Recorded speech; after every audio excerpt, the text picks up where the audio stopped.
Alors, je pense qu'on va commencer à temps, comme ça, euh, on ne pénalise pas ceux qui sont déjà là. Donc, bienvenue aujourd'hui pour notre webinaire sur la sensibilisation à la cybersécurité.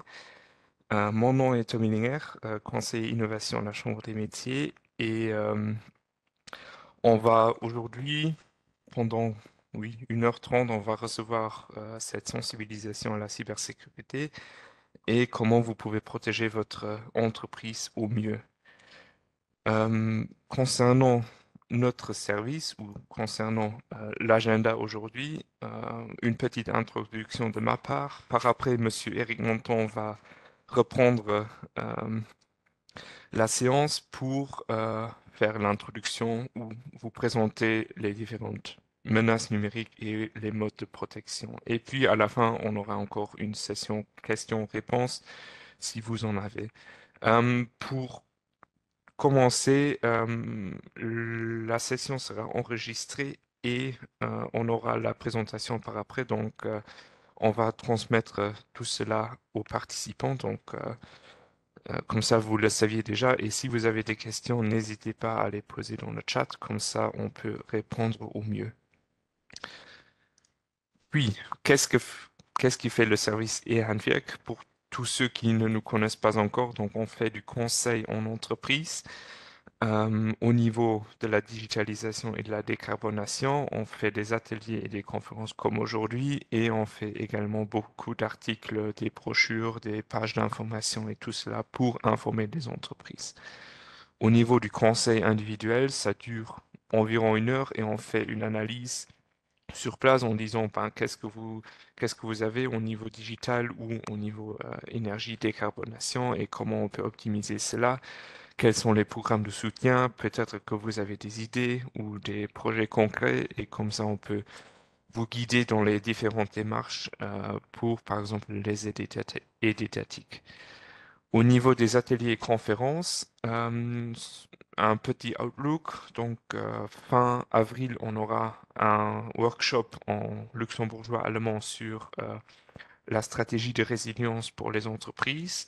Le 30 avril, il y aura un workshop Nice 2 par la House of Entrepreneurship dans l'optique des Future Ready Days. Et on aura le 20 mai un club innovation sur la robotique où on va visiter No Nail Boxes. Donc, vous êtes le bienvenu pour vous inscrire, n'hésitez pas. Oui, et également des articles, informations, brochures à trouver sur notre site web. Donc, maintenant, pour les programmes d'aide, il y a quelque chose de tout nouveau que je vais présenter dans un instant, juste pour vous expliquer dans les ASMI Packages.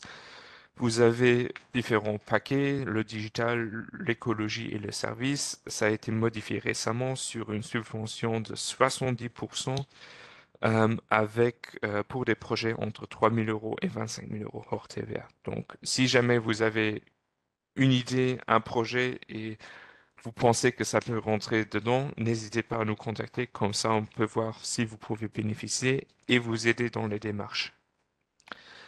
Au niveau nouveauté, on a maintenant le package Cybersecurity qui a été mis en place. Et qu'est-ce que ça comprend? Donc, le ASMI Package Cybersecurity vous aide à renforcer la protection de votre entreprise contre les cyberattaques ou encore la mise en conformité avec la directive NIS2, sachant que la NIS2 pour l'artisanat est vraiment restreint. Il y a quelques grandes entreprises ou quelques secteurs qui sont spécifiquement considérés, mais pas la totalité de l'artisanat. Et également la mise en œuvre de nouvelles technologies, de nouvelles procédures pour faire avancer votre niveau de sécurité. Alors, comment se déroule le programme? Il y a une première partie avec une analyse gratuite par le National Cyber Security Competence Center ou encore NC3, où un expert va, va vous aider. Ils vont vous répondre à des questions, ils vont venir sur place, ils vont faire une petite analyse de votre niveau de cybersécurité et puis à la fin, vous recevez un rapport où ils vont déterminer les points forts, peut-être les points faibles également, en disant, ben, ça c'est ce qu'on a trouvé. et avec des recommandations et améliorations en disant, ben, il faudra investir dans, par exemple, un nouveau serveur ou par exemple une formation de vos employés. Si à la fin de cela, vous décidez euh, de, de faire une demande de subvention, alors nous ou la Chambre de commerce vont vous aider avec la demande de financement et vous allez recevoir 70% sur les investissements que vous allez faire par après. Donc, ce que moi je dis toujours, c'est une bonne manière au moins de commencer déjà si vous n'êtes pas sûr au niveau cybersécurité où vous en êtes avec votre entreprise. Vous pouvez faire l'analyse gratuite, comme ça vous avez quelque chose en main. Et puis par après, si vous dites maintenant, OK, je souhaite également investir, on va alors faire la demande de subvention. Également ici, si vous avez des questions, n'hésitez pas à nous contacter. Et puis, ici encore notre contact, comme ça vous pouvez nous contacter en cas de questions ou de projet. Et puis, c'est déjà terminé pour ma part et je donne la parole à Monsieur Monton. Merci Tom pour cette introduction. Donc je vais m'appuyer sur un support PowerPoint qui va s'afficher dans quelques secondes, qui est volontairement très dense. Il y a beaucoup d'informations dedans. Le but étant que tout le monde comprenne bien, soit à l'oral, soit par écrit, hein, ce qui va être expliqué ce matin. Et comme Tom le disait, ce support vous sera remis en fin de webinar. Donc je reprends le sujet de la cybersécurité sous l'angle donc pratique pour vous. Le, on va aborder beaucoup de notions, des notions simples. On va parler par exemple de cluster, de proxy pour qu'on parle bien tous le même langage. On va parler de menaces, mais avant de parler de menaces, on va d'abord regarder ce qui intéresse les différents acteurs de la cybercriminalité. Et on va parler documentation, c'est-à-dire c'est un petit peu, ce sont des sujets qui ne sont pas faciles, mais c'est des sujets à maîtriser. C'est les documents, la méthodologie, les éléments à détenir, les analyses de risque et les analyses de maîtrise de risque qui vont vous permettre, dans le cadre des packages proposés par la Chambre des métiers, d'arriver déjà confortablement. Voilà. Suite à ce préambule, donc c'est parti. Alors, si vous voyez cette diapositive, tout va bien. Tom, vous confirmez que tout est bon. Alors, c'est parti Ouais. pour la présentation. Évidemment, je suis obligé de passer par ce genre de sujet. La cybersécurité, en fait, personne n'y comprend vraiment de quoi il s'agit. Il y a beaucoup d'alertes, beaucoup de messages qui sont parfois contradictoires. Vous en avez un extrait ici, extrait de LinkedIn. Quand vous le lisez, on ne comprend pas ce qui se passe. On parle de sûreté de l'État, on parle de failles logicielles, on parle de données sensibles compromises et vous pensez tout de suite à du RGPD. On parle d'attaques d'ampleur et vous vous dites que tout le monde est concerné. Et on parle de leçons à retenir d'approche zéro trust. Le cyber, en général, c'est alarmiste. Le cyber, en général, c'est attention, il y a du danger, on va vous attaquer. Et en même temps, votre quotidien à vous, c'est qu'il ne se passe rien. Donc c'est très difficile d'estimer la vraie menace en termes de cybercriminalité. Il est également difficile d'estimer le niveau de réponse, parce qu'on sait tous que le niveau de réponse, c'est de l'argent. Le niveau de réponse, c'est des mesures de protection, c'est donc du temps, c'est donc des engagements financiers. On ne sait pas quelle attitude adopter au quotidien de la même manière. Finalement, est-ce qu'il vaut mieux se boucher les oreilles plutôt que de regarder ce genre de message? C'est pour ça que l'idée, c'est d'arriver sur une méthodologie qui repose sur l'analyse de ce qui a de la valeur chez vous, l'étude de l'adversaire, la réglementation. On a parlé de NIS 2, mais on peut également parler de la réglementation RGPD et des différentes mesures qu'on va prendre immédiates, en continuité d'activité, en reprise d'activité. Il y a des ateliers qui en parleront. En fait, quand on parle de cyber, on va s'attacher, on va essayer de prendre l'analogie avec la bonne santé, la santé physique. Il faut être en bonne santé physique et pour ça, il faut se protéger.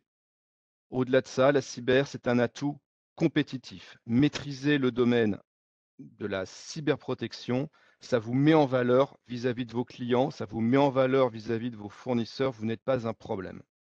Et ça, c'est vrai qu'on soit une grosse entreprise, d'accord, comme Poste, comme Airbus, comme n'importe quelle entreprise, importante, mais également un auto-entrepreneur ou un simple individu, une TPE. Le cambrioleur, quand il vient chez vous, il ne regarde pas si vous avez une famille de 5 ou 6 personnes. Il regarde ce qui a de la valeur chez vous.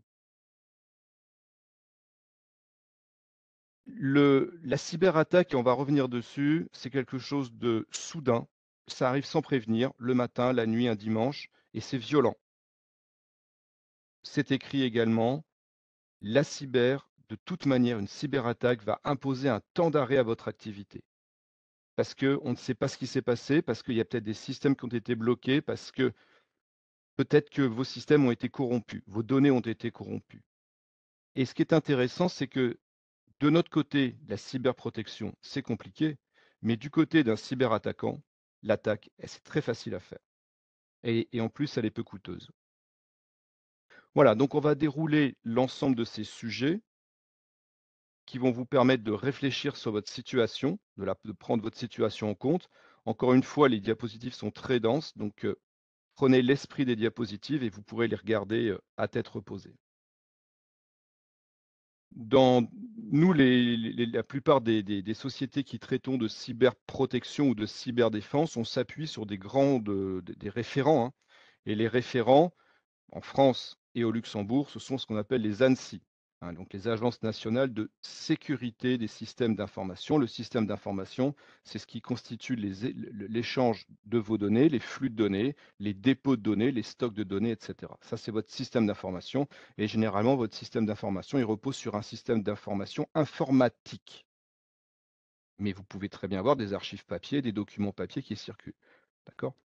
Donc nos 2 organismes de référence quand on travaille, nous, c'est donc les 2 ANSSI et on s'appuie pour les systèmes de management de l'information, donc sur ce qu'on appelle les normes internationales ISO de la série des 27001. Donc nous déroulons des méthodologies, hein, de ces ensembles. J'ai mis la norme RGPD volontairement à l'écran parce que la norme RGPD, pas une norme de cyberdéfense, mais c'est une norme qui impose des mesures de cyberprotection contre les violations de données et donc ceci se recoupe énormément. On travaille rapidement sur des sources qui sont dites ouvertes, ce qu'on appelle l'open source, des sources ouvertes soit commerciales, donc ce qu'on trouve sur Internet, soit institutionnelles. Et je reviens sur les ANSSI qui mettent sur pied ce qu'on appelle des CERT.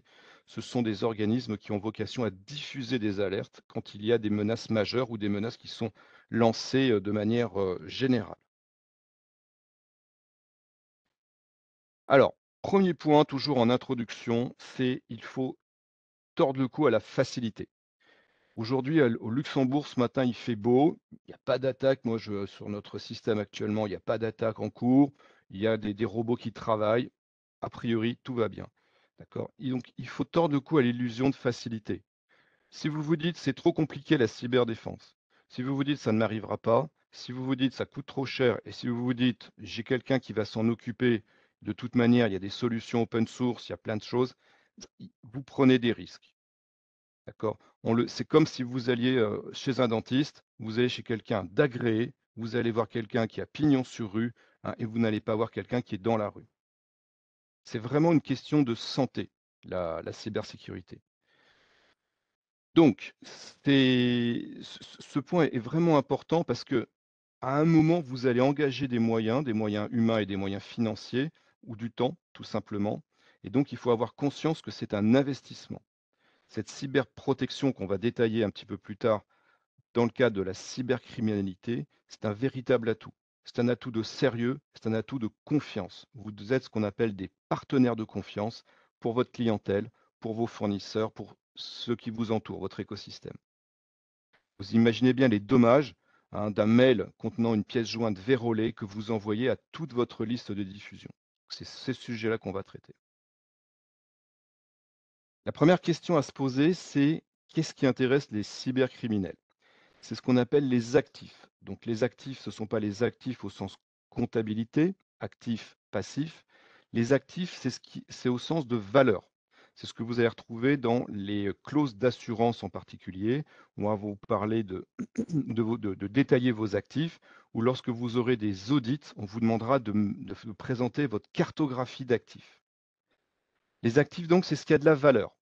Les actifs sont de différents types. On va trouver des actifs dits primordiaux, sans lesquels votre activité ne fonctionne pas. Des actifs de stratégie. Ce sont les actifs que vous allez engager pour développer votre activité. Des actifs en support qui vont vous aider à travailler. Et puis des actifs concourants, hein, qui vont contribuer à l'exploitation. Donc j'ai placé ces actifs au centre d'une croix. Vous avez vos engagements financiers en bas. Vous avez votre conformité, la conformité avec la réglementation, hein, les différentes règles que vous devez adopter. Là, alors, je vais rester sur la norme RGPD, hein, pour avoir un lien. Et puis, vous avez votre activité au quotidien, votre exploitation. Donc, il s'agit dans un premier temps pour vous de faire un schéma, un premier croquis et de poser vos actifs. Qu'est-ce qui a de la valeur pour vous? Est-ce que vous avez par exemple un savoir-faire particulier dans le domaine de la chaudronnerie, de la tôlerie, et ce savoir-faire-là, il vous différencie des autres. Ça devient un actif. Est-ce que votre parc informatique qui est récent, tout neuf, qui vous a coûté beaucoup d'argent, il n'a pas de la valeur pour vous si on vous le vole? Est-ce que certains logiciels, par exemple de comptabilité, que vous avez utilisés pour votre comptabilité au quotidien, ne sont pas également des actifs critiques, importants, parce qu'il y a des données personnelles, parce qu'il y a des données financières dedans?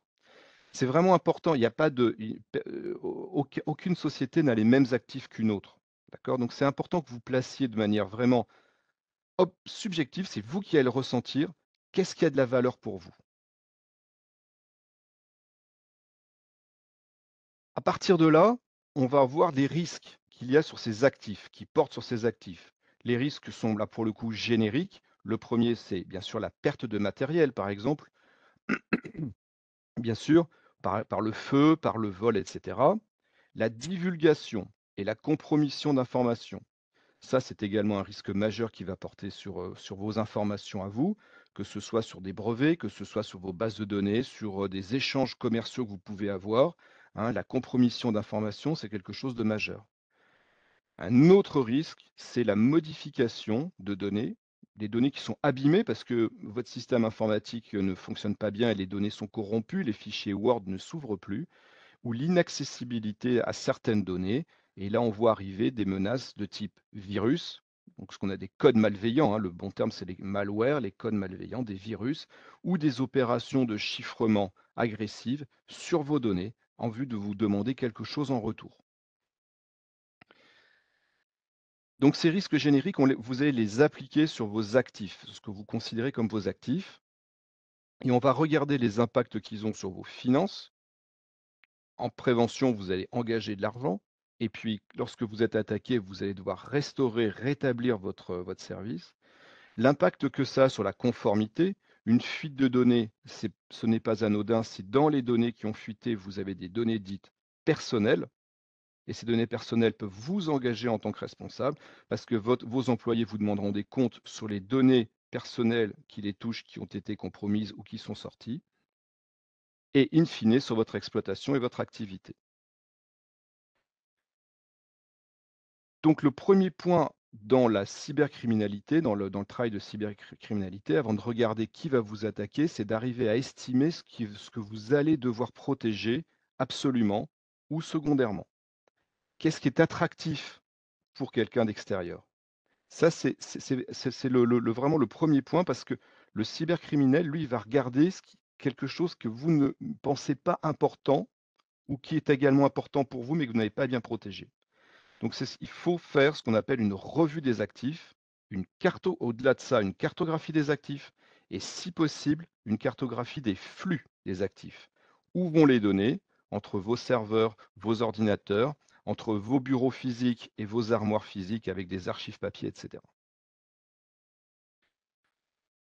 Je m'arrête quelques secondes sur cette diapositive, vous l'aurez dans le PowerPoint. Il s'agit bien ici de plaquer une analyse de gestion de risque, des impacts opérationnels, de manière à pouvoir, dans le cadre des assurances, de justifier d'une perte de quelque chose. D'accord? Pour la déclaration d'un sinistre, vous devez pouvoir déclarer ce qui a été perdu, compromis, volé. Alors, je reviens sur j'espère des aspects un petit peu plus concrets.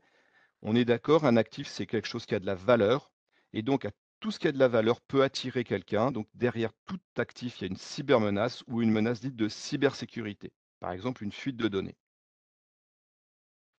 L'exemple à l'écran est tout simple et pourtant il peut être dramatique. Je perds mon téléphone. Le fait de ne plus savoir où il est, c'est déjà un problème. On ne sait pas si c'est un vol volontaire, si c'est une perte, etc. La vulnérabilité, on la voit, c'est le moment d'inattention et le fait qu'il n'y ait pas un téléphone de secours avec les mêmes données que sur le téléphone qui était perdu. La menace, le pickpocket, le cybercriminel et le risque. Et derrière, c'est la perte de données. Là encore, la notion d'actif, c'est très concret. On a parlé de données, de systèmes informatiques, de brevets. Mais un des actifs premiers, un des premiers actifs que vous avez, c'est vous-même. C'est vous l'actif qui a de la valeur, le premier actif qui a de la valeur, en tant que personne, en tant que chef d'entreprise. Et dans ce sujet-là, la première chose à protéger, c'est votre identité. C'est quelque chose qui a beaucoup de valeur pour les cybercriminels. L'usurpation d'identité à des fins de chantage, d'obtention de crédit, d'obtention d'aide, c'est quelque chose qui est très répandu. Donc le premier actif que vous devez prendre en compte, c'est vous-même, c'est votre propre identité. C'est quelque chose qu'on doit absolument surveiller. On en reparlera avec la biométrie, d'accord? L'usage des empreintes de doigts, l'usage de la photo, c'est votre identité et il faut le protéger. Je vous ai mis à l'écran 2 types d'actions avec l'usurpation d'identité. Elle va vous utiliser, par exemple, pour créer une entreprise à votre nom. Ça peut aller très vite. Et elle peut aller contre vous par des opérations de chantage, vous demandant de l'argent ou de l'information sur quelque chose. Donc je rappelle que l'usurpation d'identité, hein, ça relève de la police et que le dépôt de plainte doit être rapide, sur base de preuves. On va parler maintenant de menaces. On a vu rapidement les actifs, ça peut être de la donnée, ça peut être des ensembles de données, ça peut être un ordinateur, ça peut être vous-même, ça peut être votre carte d'identité, ça peut être votre manière de travailler, vos contrats, ça peut être tout ça. C'est vous qui l'établissez. Maintenant, la menace générique, c'est la méthode de travail qu'on a pour modéliser un ennemi. C'est-à-dire qu'on va prendre différentes catégories d'ennemis, on va les étaler et on va regarder ceux qui sont les plus probables et on va regarder ceux qui sont les plus dangereux. Et on va avoir des catégories d'ennemis. Face à ces catégories d'ennemis, vous allez avoir des réactions types. Par exemple, pour un ransomware, une demande de rançon, vous allez avoir un type de réaction. Et c'est ça qui va vous amener à réaliser vos plans de continuité ou de reprise d'activité dont a parlé Tom en introduction. Donc on modélise l'ennemi pour en faire des scénarios. Il y a 4 aujourd'hui grands types de menaces et d'ennemis. La cybercriminalité, que l'on imagine bien, avec un aspect immédiatement financier, l'atteinte à l'image, l'atteinte à votre notoriété, l'espionnage. L'espionnage, c'est quelque chose de très important, l'espionnage industriel, hein, ce qu'on appelle l'espionnage industriel, mais l'espionnage, on le trouve partout, c'est quelque chose de très sournois. Et le sabotage. Le sabotage, c'est la destruction de quelque chose volontairement, hein, qui vise à vous porter préjudice. Alors les mots sont forts, hein, je le sais très bien, quand on parle d'espionnage, de sabotage, on voit des actions étatiques. Pour autant, on le verra avec la menace interne, ces opérations-là, elles se retrouvent à tous les niveaux. Même dans une TPE, vous pouvez avoir une action de sabotage d'un employé, hein, qui va volontairement dégrader ou détruire une partie de vos actifs. Alors, comment la penser? On va regarder les différents termes. Vous avez ce qu'on appelle la cybermenace, qui est une menace de cybersécurité et dont le mode d'action pour vous va être la cyberattaque. Qu'il y ait des cybermenaces en soi, c'est pas gênant. Encore ce qui va nous intéresser un petit peu plus, c'est les cyberattaques. et dans le cas des cyberattaques, les modes de cyberattaque. L'exemple le plus connu, c'est le hameçonnage, le phishing, l'introduction de logiciels malveillants, et on va en voir d'autres. Derrière la cyberattaque, vous avez une génération de risques. Cela crée donc des risques pour vous. Et ce qui va vous être demandé lorsque vous aurez des audits, dont on a parlé Tom également en introduction, c'est ils vont réaliser une analyse de risque portant sur vos actifs. Des risques cyber qui vont créer des risques réels. Les risques cyber, on les a vus, les grands risques, cybercriminalité, sabotage, espionnage, qui vont créer des risques réels pour vous, financiers, sur votre exploitation, sur votre notoriété, sur votre capacité à exploiter votre activité. Donc nous, on va travailler sur les facteurs de risque. D'accord? L'incendie est un risque. Le facteur de risque, c'est du papier et de l'oxygène. Voilà. Donc nous, on va travailler sur ces facteurs de risque-là pour établir quelles sont les mèches qui vont s'allumer pour créer un risque et engendrer une menace. Donc cette analyse des facteurs de risque, elle est importante. Je vais vous en citer quelques-uns comme facteurs de risque pour être un petit peu plus concret. Vous avez par exemple le fait d'utiliser des moyens informatiques personnels dans le cadre du travail. D'accord? Dans votre entreprise, eh bien, certains employés viennent avec leurs ordinateurs personnels ou viennent avec leur téléphone personnel. On va voir plus en détail qu'est-ce que ça crée. C'est ce qu'on appelle les menaces BIDE, d'accord?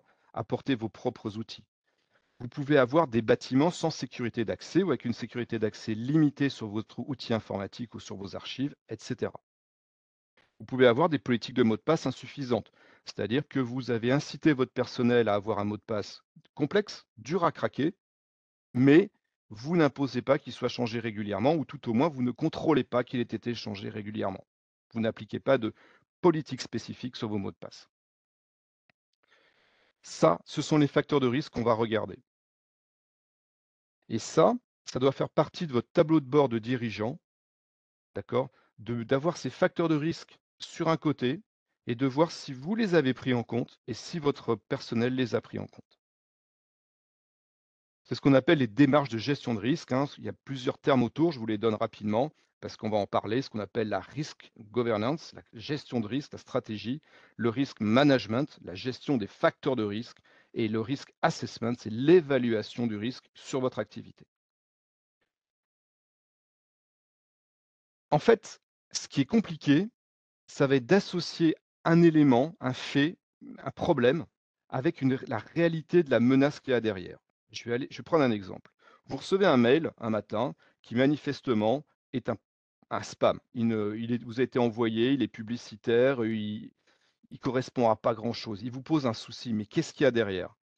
Ce qu'on voit, c'est pas forcément ce qui est. Il est très difficile de savoir derrière un simple mail mal écrit, venant d'un organisme étatique vous demandant de le rappeler, si c'est une attaque qui vous vise, si c'est une attaque, un SPRID qui est envoyé à tout le monde, si c'est un acteur de cybercriminalité ou simplement quelqu'un qui cherche à prendre contact, hein, à prendre contact avec un prospect et que vous lui répondiez, il vous dira: bah non, je ne suis pas l'agence de l'État, mais je suis la société X qui s'occupe de. Donc c'est vraiment très difficile de faire le lien entre ce qu'on voit et ce qu'il y a derrière. C'est pour ça que les réponses qu'on apporte sont des réponses modélisées, uniformisées, des checklists, des fiches réflexes pour contrer ce point-là. Rapidement également, la question des termes. On parle de cyberdéfense, de cyberprotection et de cybersécurité. La cybersécurité englobe deux sujets. La cyberdéfense qui relève des organismes de l'État, généralement, qui ne nous regardent pas ici. Et nous, on va parler de cyberprotection. La cyberprotection, c'est un mode passif, c'est-à-dire que vous attendez l'attaque pour y réagir. La cyberdéfense des États, ça va être de prévenir l'attaque en attaquant les premiers. Donc, bien sûr, nous, dans le domaine professionnel, dans notre domaine d'activité, on ne peut pas faire ça. On est donc en attente de l'attaque et on ne sait pas par où elle va venir. De la même manière, hein, dans le cadre des travaux que vous mènerez, on va construire des mesures dites organisationnelles. Par exemple, une politique de mot de passe, des mesures technologiques, la mise en place d'antivirus, d'EDR, donc des outils de cyberprotection, des mesures relatives au personnel, comme des sensibilisations du personnel, et des mesures physiques, hein, bien sûr, comme des portes qui ferment à clé, des systèmes de vidéosurveillance, etc. Encore une fois, il faut toujours prendre un petit peu de recul, penser RGPD. Si je vous parle de vidéosurveillance en cyberprotection, vous devez penser, vous, vidéosurveillance en RGPD. Ça veut dire prévenir vos employés de ce qui est filmé, de la date de rétention des informations, etc. Là, je vous ai mis à l'écran pour entrer un peu dans le sujet un certain nombre de noms que vous avez tous entendus. On va les détailler un petit peu plus tard. Les chevaux de Troie, les logiciels espions, les deepfakes, les ransomware, les logiciels de demande de rançon, le cryptojacking, c'est-à-dire l'introduction par la force, le zero day, etc. Ce qu'on constate aujourd'hui, nous tous, c'est que les menaces sont d'une part plus nombreuses, elles sont également plus sophistiquées, elles sont faciles d'accès pour un criminel, un cybercriminel, et on les trouve très facilement.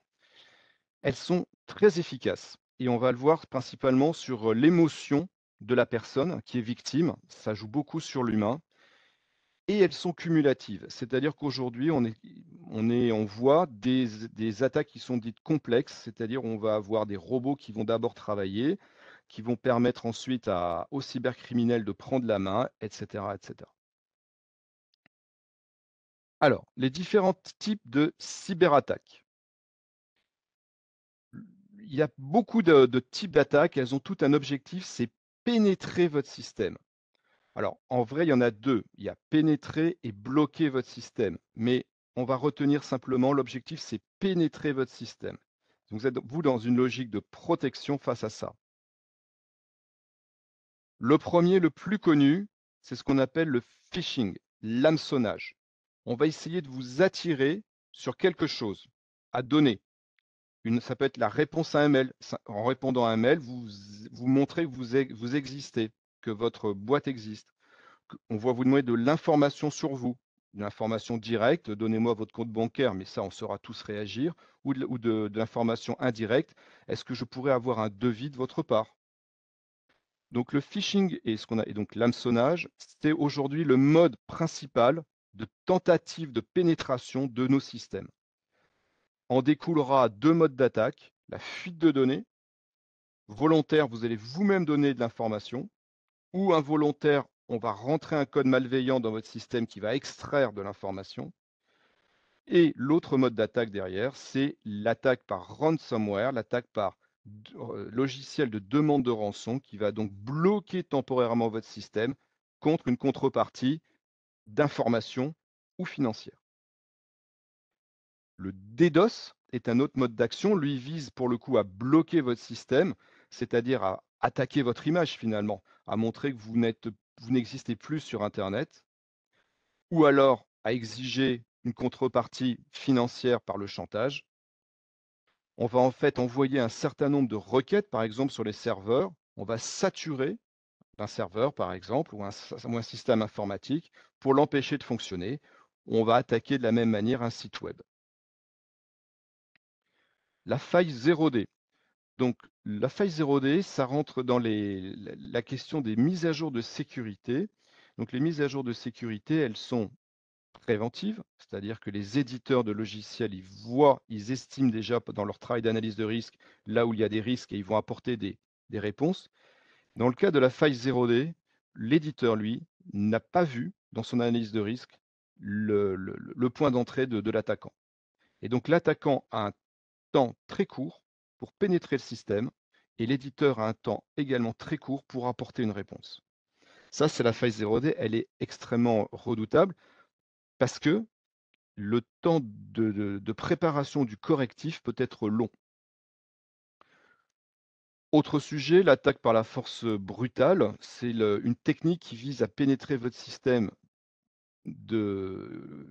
verrouillé par les mots de passe en déroulant via des robots des listes de mots de passe, soit des mots de passe génériques, 1, 2, 3, 1, 2, 3, 4, 1, 2, 3, 4, 5, soit des mots de passe corrompus, des bases de mots de passe qui existent, qui sont disponibles sur l'Internet, le Deep, le Dark, qui sont disponibles sur le Dark Web.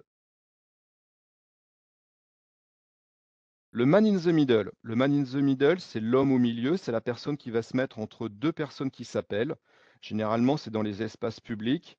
Hein. Vous êtes dans une zone où vous vous connectez sur des réseaux publics, des réseaux de Wi-Fi qui sont ouverts à tout le monde, et vous cherchez à appeler un correspondant. Et bien donc ce mode d'action vise à rentrer dans la communication, à rentrer dans la transmission en se mettant entre les deux via le réseau public. Ça, c'est extrêmement important pour nos téléphones portables qui ont tendance à aller rechercher les réseaux publics pour se connecter en Wi-Fi. D'accord? Donc il faut être extrêmement vigilant lorsqu'on est sur le mode de connexion du téléphone portable. On reverra. Le Smart Device Attack, ça nous amène bien sûr sur les téléphones portables en particulier, mais pas seulement. Vous avez également tout ce qui est montre connectée, c'est tous les objets connectés sur Internet, ce qu'on appelle les IoT aujourd'hui, IoT. Donc ces IoT sont extrêmement vulnérables et en même temps, ils sont vulnérables par le fait qu'on les utilise beaucoup, ils sont faciles d'usage, la montre connectée par exemple, et donc on ne pense pas que c'est un moyen d'accès, c'est un moyen de pénétration pour un cybercriminel. Et vous allez trouver très classiquement le vol de matériel. Le vol de matériel, c'est également quelque chose de compliqué dans du matériel informatique ou du smartphone, etc. Parce qu'on voit le vol, mais on ne devine pas ce qu'il y a derrière. Est-ce que le vol vise simplement à revendre votre ordinateur à la gare de je ne sais pas où, ou est-ce que le vol de votre matériel vise à aller chercher dedans les données qui y sont? C'est quelque chose qui est difficile à appréhender. C'est pour ça que toute perte de matériel doit être considérée comme un vol de matériel et donc doit être considérée comme une potentielle violation de données et doit vous obliger quelque part à faire une étude. Est-ce que vous devez déclarer ou pas la perte de données?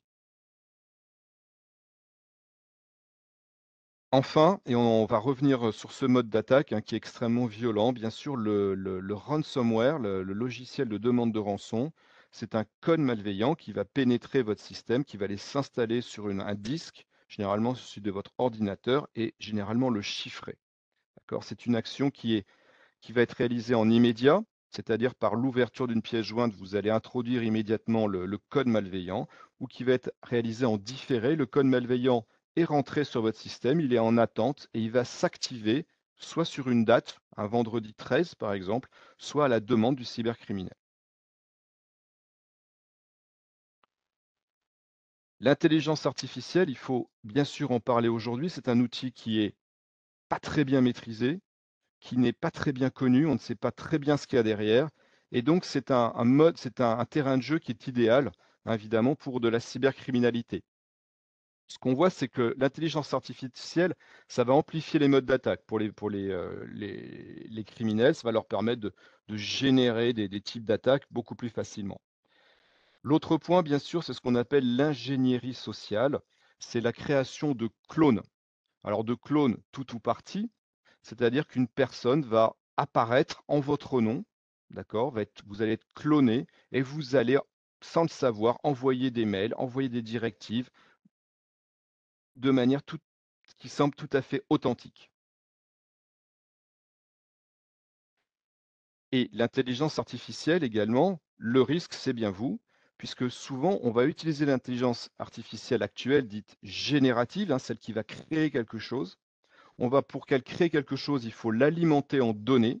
Et donc, vous-même, vous allez envoyer vers une intelligence artificielle des données qui sont peut-être personnelles, peut-être confidentielles pour votre activité, pour qu'il génère un rapport, pour qu'il génère une étude, pour qu'il vous génère des idées. Et donc, c'est vous-même qui allez créer la fuite de données et donc, de fait, une violation de données. C'est ce qu'on appelle les data leaks. Alors aujourd'hui, sur le podium hein, des menaces, évidemment, de mode d'attaque plutôt que de menace, hein, c'est le phishing hein, qui est le plus utilisé. Mais encore une fois, quand vous allez être touché, vous aurez face à vous qu'une seule attaque.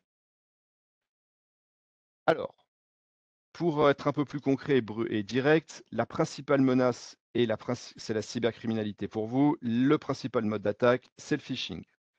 Le phishing aura probablement comme premier effet un ransomware, l'introduction d'un logiciel malveillant qui va donc avoir pour objet de vous faire chanter.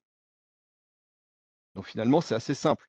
Il suffit de cloisonner ces réseaux, il suffit de ne pas de repérer tous les mails entrants ou tous les téléchargements, et on va en parler entrants, hein, et une fois qu'on a identifié ça, il n'y a plus de problème. le réseau fermé, il n'y a aucun risque d'hameçonnage. En fait, c'est bien sûr pas aussi simple que ça et l'obligation qu'on a de communiquer vers l'extérieur, d'avoir des flux entrants et des flux sortants en permanence, fait qu'on est obligé de vivre avec la menace du phishing et obligé d'accepter qu'il y ait des entrées non souhaitées. C'est pas tellement le fait qu'il y ait du phishing qui pose problème, c'est sa dangerosité. Le phishing publicitaire qui vise à vous pousser de la publicité, à vous inciter à cliquer sur, pour vous amener sur des sites, que vous n'auriez pas, de sites de cocotte minute et cetera, d'accord? Ça, c'est un phishing qui n'a pas de dangerosité à proprement parler. Mais il y a derrière d'autres modes d'action, des phishing qui visent à introduire des codes et ça, il faut absolument les repérer. Donc le phishing, on va de toute manière l'accepter comme un risque, il y en aura. La question, ça va être d'évaluer sa dangerosité. Alors parlons un peu maintenant des acteurs. Les acteurs les cybercriminels, on les appelle des hackers, d'accord? C'est le terme, c'est donc quelqu'un qui va arriver et produire un effet non voulu, d'accord, sur un système protégé. Le hacker, il aura un impact en termes de menaces externes, il vient généralement de l'extérieur, mais on peut le trouver en interne dans votre entreprise et on l'a vu, vous-même, vous pouvez être un acteur d'une fuite de données. Voilà. Donc face à nous, qu'est-ce qu'il y a? Il y a 2 groupes. Il y a ceux qui sont loin, qui vont préparer l'action, la cyberattaque et ceux qui vont la réaliser, ceux qui vont agir, d'accord? C'est comme ceux qui vont, enfin, vous voyez bien les analogies. Donc ceux qui préparent et commanditent, ils sont également extrêmement importants. Vous allez avoir au premier niveau ce qu'on appelle les États, les agences de renseignement. On a l'impression que nous, les PME, les TPE, ça ne nous touche pas. Pourtant, c'est extrêmement important parce qu'ils ont des organismes de recherche et développement, d'accord, qui vont pouvoir développer autour d'eux des entreprises qui vont être leurs fournisseurs. Ces entreprises vont développer des systèmes et un jour ou l'autre, ces systèmes-là peuvent passer dans le monde de la criminalité. Les activistes, bien sûr, tous les activistes sont ceux qui vont chercher à avoir un effet idéologique, hein. Les amateurs, on reviendra dessus. Les amateurs, c'est ceux qui s'amusent chez eux pour tenter de forcer, d'attaquer une PME pour voir ce qu'elle a, pour se venger, pour, etc. Les organisations criminelles, au premier chef, c'est celles qu'on imagine le mieux, bien sûr. Vous avez le crime organisé. Le crime organisé, ce sont des organismes qui sont extrêmement structurés, extrêmement violentes, extrêmement, qui ont des moyens extrêmement importants, et les petits délinquants, hein, qui vont graviter autour. Et comme je vous l'ai dit, toutes les entreprises qui ne sont pas des entreprises criminelles en soi, mais des entreprises qui vont créer vont créer des logiciels, vont créer des méthodes, vont travailler sur ces sujets et qui donc indirectement vont servir d'outils, vont outiller les cybercriminels. Les entreprises d'audit, hein, qui vont travailler sur vos systèmes, si elles sont vulnérables, elles vont vous créer une vulnérabilité parce qu'elles connaissent elles connaissent les failles qu'il y a chez vous potentiellement. Donc il faut être attentif à vos fournisseurs, il faut être attentif aux personnes qui vous auditent, il faut être attentif aux trajets que vont prendre les rapports de sécurité, les rapports d'audit qui ont été faits sur votre entreprise. Ils peuvent servir dans cette boucle-là à des cybercriminels. La typologie des hackers, elle est faite avec ce qu'on appelle des chapeaux, hein, donc ce qu'on appelle donc chapeau blanc, chapeau gris, chapeau noir. Vous allez retrouver la même logique dans ce qu'on appelle les différents tests d'intrusion, les boîtes noires, les boîtes grises, les boîtes blanches. La principale menace, c'est ce qu'on appelle les black hats, hein, c'est là où vous avez vraiment le monde des cybercriminels, avec les actions malveillantes, les actions brutales, fugaces, soudaines. Le grey hat, c'est le monde de monsieur tout le monde, c'est le petit délinquant, c'est la personne qui veut causer un petit peu de tort à l'entreprise, c'est la personne qui veut s'amuser, qui veut jouer avec, etc. L'action, elle est irraisonnée. Le white, ce sont typiquement des entreprises de cybersécurité, des experts qui, eux, vont travailler sur des failles 0D, par exemple, qui vont travailler sur des audits chez vous, etc. Donc, ils vont apporter une action extérieure bienveillante, mais qui porte sur votre cyberprotection. On l'a vu, vous avez également l'amateur qui peut causer beaucoup de dommages parce qu'on ne le voit pas venir et il est parfois interne. Vous allez avoir des des gens qui sont commandités pour faire une action, d'accord? C'est ce qu'on appelle ce sont des chasseurs de primes, hein, qui vont agir au détriment de votre entreprise, commandités par un groupe qui n'a pas de connaissances en cyber.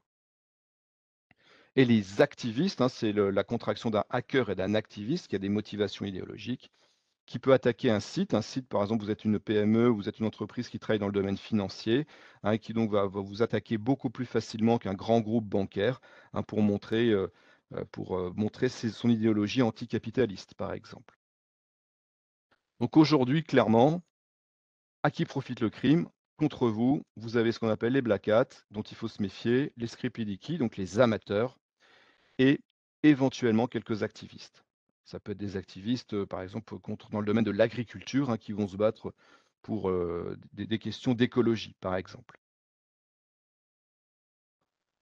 Un sujet qui est difficile à accepter, c'est de se dire que le hacker, c'est pas forcément quelqu'un qui est extérieur à l'entreprise.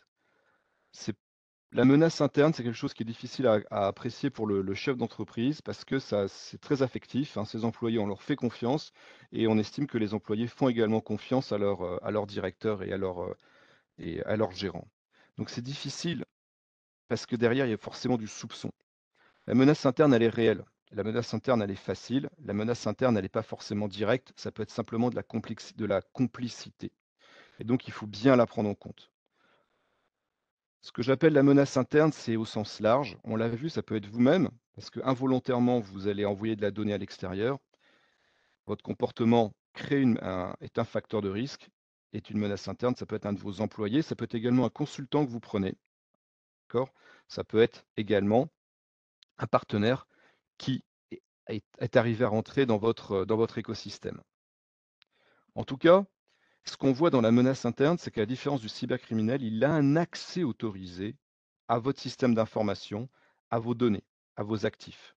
Il peut avoir accès à votre bureau et récupérer votre carte de euh, des documents qui traînent sur votre bureau. Donc c'est difficile de déclarer un sinistre sur de la menace interne, parce qu'il n'y a pas d'effraction, il n'y a pas un vol caractérisé. C'est très difficile la menace interne.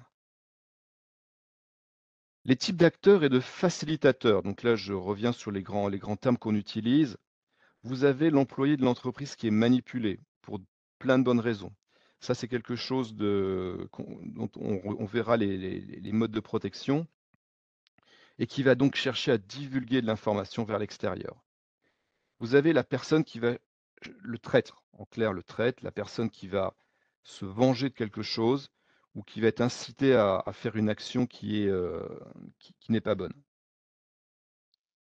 Et puis, on en a parlé un petit peu, vous avez ce qu'on appelle le goof en anglais, c'est-à-dire le gars qui se croit au-dessus des lois. Lui, il est très dangereux. Le gars qui s'affranchit de votre politique de sécurité, le gars qui s'affranchit de fermer la porte à clé en partant, le gars qui pense que de toute manière, il trouvera mieux sur Internet, toujours là. Ce gars-là, il est dangereux. Il est dangereux parce qu'il va à l'encontre de vos principes, il va à l'encontre de vos politiques de sécurité. Et vous allez alors évidemment, on en parle beaucoup, hein, le loup solitaire, hein, c'est celui qui va travailler, pour son compte, pour une cause, hein, pour une idéologie, et cetera. La menace interne, il y a 2 grandes actions à mener contre pour, l'atténuer parce qu'on ne peut pas évidemment on peut pas l'empêcher. Vous allez utiliser des indicateurs dits humains et vous allez utiliser des indicateurs dits techniques. Alors les indicateurs dits techniques, il semble vous décharger, de l'aspect affectif, de soupçonner votre personnel, d'accord? Pour autant, il ne faut absolument pas négliger les indicateurs humains et le premier d'entre eux, c'est de discuter, de parler avec son personnel, de voir ses motivations, de comprendre sa capacité son niveau informatique également et sa capacité à agir. Le point particulier sur l'individu en interne, c'est il sait que ce qu'il fait, il n'a pas le droit de le faire. Il sait que ce qu'il fait, c'est répréhensible. Et ça, c'est votre premier moyen d'action, c'est de mettre en avant la loi, de mettre en avant le risque qu'il prend, puisqu'à la différence d'un cybercriminel qui, lui, agira de loin, de manière masquée, lui, il va agir à l'intérieur et de manière visible. Parce qu'un jour ou l'autre, on saura via des logs, via des moyens techniques, que c'est lui. Donc le premier mode d'action pour atténuer le risque de la menace interne, c'est d'abord de mettre en avant le risque juridique pour lui. D'accord? Il le sait que c'est répréhensible, donc il faut le conserver dans cet espace-là. Il faut également former et sensibiliser le personnel, hein, donc, pour qu'il ne soit pas un complice volontaire ou un complice involontaire, hein, d'un cybercriminel qui chercherait à rentrer dans votre système. On verra quelques exemples par la suite. Et vous allez agir également par les contrôles d'accès, les différents contrôles d'accès donc sur les postes, c'est-à-dire qu'un individu n'a accès qu'à son poste de travail, il n'a pas accès à l'intégralité du réseau, à l'intégralité des répertoires, etc. Et puis, vous allez, vous pouvez faire effectuer des audits extérieurs réguliers pour mesurer cette menace, le niveau de cette menace interne. Les indicateurs techniques, je ne vais pas les développer, mais il y en a beaucoup. Et ce sont des sociétés spécialisées qui vont les mettre en place, hein, généralement. Ça va être, par exemple, des outils de recherche de portes dérobées. Ça va être des outils pour mesurer la qualité des mots de passe de chaque poste, de chaque session, de chaque utilisateur, hein, puisqu'on ne pourra pas voir la personne, mais on verra un utilisateur. Donc, c'est ce qu'on appelle des tests d'intrusion, des pen tests. Vous aurez des outils d'activité de logiciels malveillants ou des outils qui porteront sur le comportement, c'est-à-dire qu'on verra, on essaiera d'établir, d'accord, quel comportement génère ou est un indice de menace interne. Des flux de données, des ports USB qui sont régulièrement utilisés, l'utilisation de moyens en dehors des heures habituelles de travail, etc. Il y a tout un ensemble d'indicateurs techniques qu'on peut mettre en place pour assurer une surveillance globale de votre système d'information contre la menace interne. Donc je reviens sur les différentes motivations. Bien sûr, on retrouve l'appât du gain, l'exécution d'un ordre, on l'a vu, le besoin de notoriété, hein, c'est typiquement l'amateur qui va s'amuser à rentrer chez vous. L'idéologie politique ou religieuse, hein, il ne faut pas la mettre de côté, c'est un sujet qui n'est pas agréable, hein. Quand on en parle, c'est pas du tout, c'est un sujet qu'on sait sensible, c'est un sujet qui n'est pas agréable, mais c'est un sujet dont il faut parler. Et derrière, vous allez retrouver des différentes manières d'attaquer. Généralement, l'exécution d'un ordre, c'est une attaque rapide, directe, avec des vrais moyens techniques et des dommages qui peuvent être différés, qui ne sont pas sur l'instant. L'idéologie religieuse ou politique, ça vise à des dommages profonds, permanents, une rapidité d'exécution, une facilité d'exécution de l'attaque qu'on relève également. Une cybercriminalité, encore une fois, ce n'est pas que de l'argent. C'est destruction, de la notoriété, imposition d'une idéologie, besoin de notoriété. Je vais prendre le cas du vol de données. Pourquoi vous voulez des données? On va trouver l'usurpation d'identité, c'est-à-dire que la personne va vous utiliser encore une fois pour créer une autre entreprise. L'usurpation d'identité va permettre d'espionner aussi, puisque si j'ai vos identifiants, ben, je peux aller regarder à votre place. Et par la modification de données ou l'usurpation d'identité, je peux vous faire chanter également en vous disant: «Écoutez, moi, je vais utiliser, hein, votre nom, votre photo, vos images, hein, tout ce qui vous touche, vous, si vous me donnez pas une rançon en échange». Attention, ayez en tête que le vol d'éléments personnels, de données personnelles, le vol d'identité, c'est pas forcément le cybercriminel qui les vole qui va les utiliser. Lui, il va les revendre. Ça devient pour lui un produit qu'il va aller revendre. Donc on a vu internet, deep web et dark web, il va les revendre sur le dark web et donc l'usage de ces informations sera certainement peut-être également en différé. C'est-à-dire que 6 mois, 1 an plus tard après le vol d'un téléphone portable, 1 an plus tard après le départ d'un employé, vous aurez un effet boomerang, un effet retour, hein, de ce vol de données d'identité. Alors maintenant, on va se mettre du côté du hacker, hein, de celui qui va agir, non pas du commanditaire ou de celui qui prépare l'action, mais de celui qui agit, celui que vous allez avoir en face de vous. Et s'il fait peur, il faut se dire aussi que lui aussi, il a peur. 2 grands cas de figure sur cette personne-là. Ce qu'on sait, c'est que le hacker, il va vous faire du dégât sur la confiance que vous avez dans votre système, du dégât financier, du dégât d'image vis-à-vis de vos clients, etc. Quoi qu'il arrive, n'importe quelle cyberattaque, ça crée du dégât. 2 cas de figure. C'est un membre d'un groupe, c'est un membre isolé, c'est un individu isolé. L'individu isolé, ce qui est intéressant, c'est que le risque judiciaire pour lui est faible. Mais il va chercher à ne pas être attrapé parce qu'il a besoin de cette source de revenus pour travailler, d'accord? Donc bien que le risque judiciaire soit faible, il va quand même tenter de ne pas être attrapé. Donc dès qu'il rencontrera une résistance, il aura tendance à reculer. Il va utiliser des outils qui sont sur le marché et des attaques dites simples, hein, qui correspondent grosso modo à ce qu'on fait dans les pen tests, dans les tests de pénétrabilité ou tests d'intrusion. Donc ça sera un pen test agressif pour le coup. L'attaque sera brève, dès qu'il rencontre une résistance, il ira voir ailleurs. Et surtout, lui, il accepte que l'attaque échoue. C'est-à-dire que si ça ne marche pas, bah, c'est pas grave. C'est la différence avec les groupes organisés qui, eux, vont chercher à aller, quoi qu'il en, non pas quoi qu'il en coûte, mais tout au moins à pénétrer, à forcer, à aller le plus loin possible pour un résultat. Ce qu'ils veulent, c'est le résultat. Donc, vous voyez que les réactions et la protection face à ces différents types de hackers ne sont pas forcément les mêmes. Dans l'un, la simple protection suffira à l'éloigner. Dans le second cas, il faudra mettre ce qu'on appelle des lignes de défense. Donc, il y a 3 lignes de défense, des lignes de défense successives pour le freiner et éventuellement le stopper et le faire reculer. Je vais aborder un autre sujet un peu technique qui s'appelle les proxys. Donc, on parle beaucoup de proxys. Donc, dans les proxys, vous avez en terminologie les proxys qu'on appelle dits informatiques, c'est-à-dire un serveur qui va vous servir de relais pour aller taper sur un autre serveur ou pour aller taper sur une application ou sur un site web. On ne va pas en parler ici. Et vous avez en cybersécurité le proxy, qui est donc un relais, un intermédiaire entre vous, un attaquant, vous et quelqu'un d'autre. C'est ce qu'on va voir maintenant. En méthode d'attaque, le vous allez avoir ce qu'on appelle des attaques, en chaîne. C'est-à-dire que l'attaquant, le premier attaquant va utiliser une autre personne, un autre système, qui va utiliser également une autre personne, un autre système. C'est un principe de proxy, de chaîne d'attaque. Donc ça, on le voit bien, par exemple, avec les différentes communautés et les différents lanceurs d'alerte, d'accord? Ils vont travailler par cette méthode dite de proxy. Mais ce qui va être intéressant ici aussi, c'est de voir que le proxy, ça peut être vous. C'est-à-dire qu'on va utiliser votre système ou votre personne pour aller attaquer quelqu'un d'autre.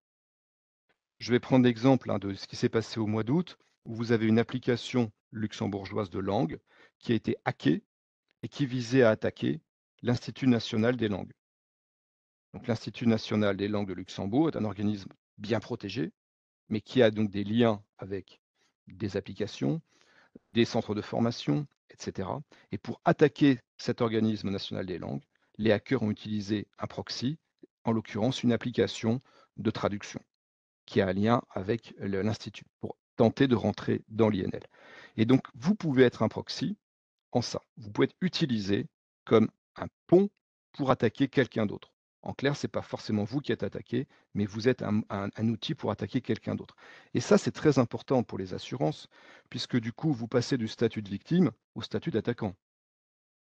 Et c'est pour ça que les indicateurs techniques qu'on va mettre derrière, les moyens techniques que vous allez mettre derrière vont viser à justifier que vous avez été victime et que vous avez été utilisé et que vous n'êtes pas un des maillons et que vous êtes, non pas vous n'êtes pas un des attaquants. On va parler maintenant d'un autre sujet là qui ressort souvent, c'est ce qu'on appelle les machines zombies. C'est une autre forme de proxy. Voilà, donc on l'a vu, soit l'attaquant est le proxy, soit c'est vous le proxy, donc c'est vous qui êtes l'intermédiaire, hein, qui êtes le relais. Et donc dans ce domaine-là, vous pouvez être aussi un relais technique. C'est-à-dire qu'on va utiliser vos capacités informatiques, vos capacités de calcul pour obtenir quelque chose. Vous allez On va vous utiliser pour créer des botnets. Donc les botnets, ce sont des robots sur internet, hein, donc ce sont des systèmes automatisés qui ont besoin de capacités de travail, donc et on va vous utiliser en tant que ça. Et on va vous utiliser également, hein, pour vos performances, pour on utilise votre électricité, par exemple, tout simplement, hein. On va utiliser vos ordinateurs pour produire quelque chose Non pas pour attaquer, mais pour produire. Hein, typiquement, c'est ce qu'on appelle le mining, c'est ce qu'on appelle les fermes à crypto-monnaie. C'est-à-dire que vous allez contribuer sans le voir, vos outils vont tourner, non pas pour votre activité à vous, mais pour l'activité d'une tierce personne. Donc c'est ça les machines zombies, c'est-à-dire que ce sont des machines fantômes. Pas le terme de fantôme n'est pas tout à fait bon, mais des machines qui vont travailler à votre insu pour quelqu'un d'autre, soit pour une attaque, soit pour produire quelque chose, avec votre outil d'exploitation. Voilà, pour terminer sur ce sujet de la menace, maintenant on sait que la plupart des cybercriminels, c'est d'abord du petit voyou, hein. Ce sont des voyous qui ont un sentiment d'impunité, qui ont des outils faciles d'accès autour d'eux et qui vont donc vous demander principalement de l'argent. Mais encore une fois, entre ce que vous voyez et ce qu'il y a derrière, c'est extrêmement difficile d'établir la réalité de la menace, la dangerosité de la menace. Alors, les méthodes et techniques de cyberattaque. La première, c'est l'attaque via les mots de passe. Donc, le mot de passe, il a une particularité, c'est que c'est généré par un humain et que c'est géré par un humain. Et c'est la gestion par l'humain qui crée le risque. Je vous laisse découvrir ce sujet, mais on sait tous qu'on sera comme le petit personnage à l'écran un jour ou l'autre. On sait tous qu'un jour, on aura l'envie de facilité de ne pas changer le mot de passe ou de revenir sur un mot de passe qu'on a déjà utilisé. Voilà, on ne s'arrête pas sur le texte de la diapositive, il vise à vous donner après la séance une checklist, un peu des points à regarder. Mais ce qui est intéressant, c'est que l'utilisateur néglige souvent ses mots de passe. Alors que l'assaillant, lui, va y mettre beaucoup de moyens, des bots, hein, par exemple, des robots derrière pour essayer de les casser. C'est assez paradoxal. Pour vous, le mot de passe, c'est ennuyeux, c'est un problème, c'est facile à changer. Pour l'attaquant, c'est quelque chose de très sérieux sur lequel il va mettre des gros moyens. L'attaque par force brute, qu'on a vu tout à l'heure, hein, c'est-à-dire qu'on va forcer, on va envoyer des listes de mots de passe pour tenter qu'il y en ait un qui fonctionne. L'attaque par dictionnaire, hein, c'en est un exemple. Le phishing, bien sûr, et les enregistreurs de frappe, hein, je vous en parle ici, mais je ne reviendrai pas dessus, c'est très technique. Les enregistreurs de frappe, hein, qui visent à saisir votre mot de passe quand vous le tapez ou quand vous passez votre doigt sur votre smartphone. Donc c'est pour ça qu'à droite, vous avez ce qu'on appelle les politiques de sécurité des mots de passe que vous devez détenir, qui vous permettent, vous, de mettre à plat le sujet pour vous-même et pour vous employer d'imposer, hein, votre politique de protection des accès utilisateurs. Vous avez un certain nombre de points que vous avez à l'écran. Je voudrais en citer 4. On parle toujours de la complexité d'un mot de passe, bien sûr, de sa longueur, d'accord, de sa périodicité, il doit être changé régulièrement. Mais il y a un quatrième facteur à intégrer, c'est que le mot de passe que vous tapez par exemple Luxembourg 2025 en pensant que personne d'autre ne l'a utilisé, mais il se peut très bien que ce mot de passe soit déjà corrompu ou compromis et que Luxembourg 2025 ait déjà été utilisé et donc soit déjà dans un robot. Donc le risque, le mot de passe doit prendre en compte ce risque-là, ce qu'on appelle le risque de compromission, hein, ou de corruption. Et ça, vous allez le trouver via des outils techniques qui vont vous dire si ce mot de passe a déjà été utilisé. Alors maintenant, on rentre dans les mesures de protection, hein, donc des mesures de protection qui sont souvent de bon sens, hein. Pour les mots de passe, vous devez d'abord avoir une politique de mots de passe interne qui est connue du personnel. Vous devez dire, voilà, moi j'estime que, il faut ce niveau de sécurité sur les mots de passe. On parle de plus en plus non pas de mots de passe, on parle de phrases de passe. C'est-à-dire que vous avez non plus un mot de passe à 4, 6, 12 caractères, mais carrément des phrases complètes. Vous allez écrire une phrase complète, hein, qui va vous servir de mot de passe. Un autre moyen, c'est d'utiliser ce qu'on appelle les facteurs d'authentification. Là, un mot de passe, c'est un facteur. Vous allez y associer un deuxième facteur d'authentification, généralement par un téléphone, peu importe. Et on peut aller dans certains cas plus là, c'est ce qu'on appelle le 2FA et le MFA. Donc ça, aujourd'hui, ce sont des outils qui sont nécessaires, presque obligatoires dans les politiques de gestion de mots de passe. Et vous allez avoir utilisé des outils de gestion de mots de passe, en l'occurrence ce qu'on appelle des coffres-forts numériques, qui vont vous permettre de protéger vos mots de passe par un seul mot de passe. Vous avez un mot de passe d'accueil, la clé qui va vous permettre de rentrer dans votre coffre-fort, et votre coffre-fort protège vos mots de passe. Ils sont dedans chiffrés, hein, par un système qu'on appelle le hachage. Donc c'est un chiffrement très particulier qui les protège. Minority Report, on va parler un petit peu de biométrie maintenant. La biométrie, c'est à la mode parce qu'il y a également une impression de modernité, de technologie et de facilité. La biométrie, c'est très dangereux. La biométrie, ça renvoie tout de suite, si je parle en gestion de risque, à l'usurpation d'identité. Donc il faut être très vigilant sur ce que vous allez donner comme information biométrique à des systèmes que vous ne maîtrisez pas ou que vous ne connaissez pas. Alors, la biométrie aujourd'hui en sécurité, c'est considéré comme un système extrêmement fort, hein. C'est un moyen très fort de sécurité. Elle est utilisée sur de très nombreux moyens, des applications. Sur les ordinateurs, vous avez des petites touches désormais pour mettre votre doigt et elle a beaucoup d'avantages. Un avantage, le premier, c'est la facilité d'utilisation, hein. La reconnaissance faciale sur votre smartphone, c'est tellement facile plutôt que de taper un code. On est bien d'accord. Maintenant, on va l'envisager, la biométrie, sous l'autre angle, l'angle de gestion de risque. Et là, effectivement, la biométrie, c'est un facteur de risque. La biométrie, c'est que vous n'avez qu'un mot de passe. Votre doigt, vous n'en avez qu'un. À partir du moment où ce doigt, l'empreinte de ce doigt est compromise quelque part, c'est donc ce mot de passe unique que vous avez qui est compromis. Alors ce que je vous dis, ça vous paraît peut-être éloigné, mais c'est une réalité. L'outil informatique, lui, va pas prendre la photo de votre mot de passe, de votre empreinte. Il va l'amener à un modèle. D'accord? Et ce modèle, à chaque fois que vous poserez votre doigt là-dessus, il va associer ce modèle à votre empreinte. Mais qu'est-ce qui fait que ce modèle-là ne va pas partir ailleurs, ne sera pas divulgué ailleurs? Donc, là, tout ce qui est biométrie, il faut le prendre sous l'angle de sécurité, sous l'angle de facilité, mais il faut quand même avoir en tête que considérez-le comme un mot de passe unique. Une fois qu'il est compromis, on ne peut plus rien faire. L'exploitation des failles de sécurité. Alors, je vous ai mis beaucoup de choses à l'écran parce que ce sont des choses qu'on entend, ce qu'on appelle les travaux sur les CVE et les KB chez Microsoft, donc tout ce qui est mise à jour, de manière générale. Donc, l'exploitation de failles de sécurité, ça passe par l'absence de mise à jour ou des mises à jour dites incomplètes, hein, vous n'avez pas fait les mises à jour. C'est ce qu'on appelle le patch management. Je ne vais pas m'arrêter dessus parce que c'est assez compliqué, mais en soi, il faut admettre que les mises à jour sont plus que nécessaires. Vous devez systématiquement faire des restarts ou arrêter vos outils informatiques et les redémarrer. C'est le meilleur moyen d'amener les mises à jour automatiques. D'accord? Vous devez vérifier que les éditeurs, que les logiciels que vous utilisez ont des mises à jour, que derrière un logiciel, vous avez un éditeur. Souvent, dans l'open source, il n'y a pas d'éditeur qui a une obligation d'amener des mises à jour de sécurité. Donc soyez vigilants là-dessus, sur les logiciels que vous utilisez, ils doivent avoir derrière une politique de mise à jour. Et s'il n'y en a pas, on change de logiciel. Le phishing. Alors, le phishing, c'est évidemment le point particulier. Le phishing, on le voit arriver par les emails, bien sûr, les spams, etc. Ça, c'est le mode d'action le plus classique, hein, et majoritaire, mais également on le voit via les SMS, hein, des SMS qui vous demandent de cliquer sur un lien ou qui vous demandent des données. On le voit via des appels téléphoniques, une personne qui vous appelle: «Bonjour, je suis la société de sécurité X» ou «Je suis l'agence bancaire de Y et j'aurais besoin, de telle information». On le voit via le papier, hein. Quand je mets dans le papier ce qu'on appelle les QR codes, hein, donc derrière des QR codes, vous pouvez avoir, des codes malveillants. Personnellement, je suis incapable de lire un QR code. Mon appareil photo prend la photo d'un QR code et l'amène sur, l'URL, qu'il y a derrière. Mais qui est capable de dire que cette URL est légitime et de confiance?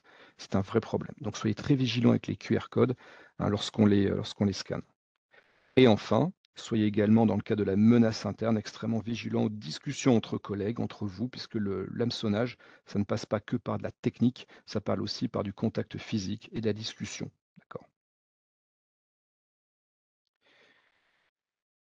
Je continue. Donc, on est d'accord que la grande majorité du phishing passe par des emails et en partie par des SMS et qu'on vous demande en général de cliquer. C'est une action volontaire de votre part. On vous demande d'agir, hein, de cliquer sur un lien, d'ouvrir une pièce jointe, etc.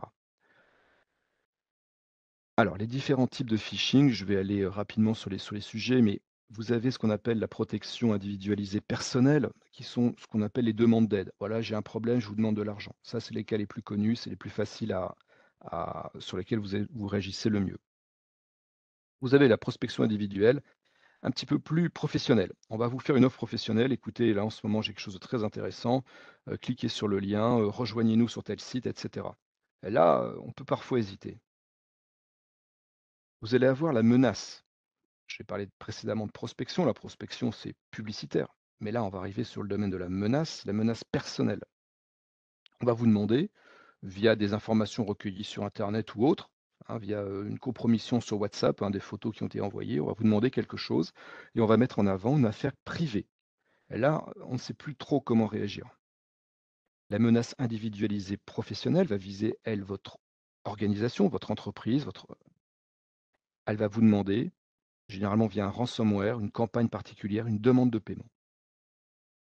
Dans le cas du phishing, vous allez retrouver également l'usurpation d'identité, hein, la fameuse directive du chef. Donc là, pour ceux qui ont participé au forum, cyber, il y a quelques semaines à Luxembourg, il y a un très, très bon exemple qui avait été donné, hein, incroyable. L'usurpation d'identité. Le chef a donné une consigne d'un virement bancaire. Tout semblait légitime dans la chaîne et le virement bancaire a été fait. Le comptable a effectué la directive. L'usurpation d'identité, aujourd'hui, c'est quelque chose dont il faut faire extrêmement attention, en particulier avec évidemment tout ce qui peut être généré par l'intelligence artificielle. Et donc, il ne faut pas hésiter. On l'a vu, on a parlé de la 2FA, de l'authentification multifacteur, qui est une authentification technique, mais il faut également ne pas hésiter à faire une authentification humaine, hein. Quand vous avez un doute, vous utilisez un autre moyen pour identifier la personne qui vous appelle. Vous recevez un mail de votre chef qui vous demande quelque chose qui pose question, on le rappelle par un autre moyen. On répond pas au mail, on passe par un autre système.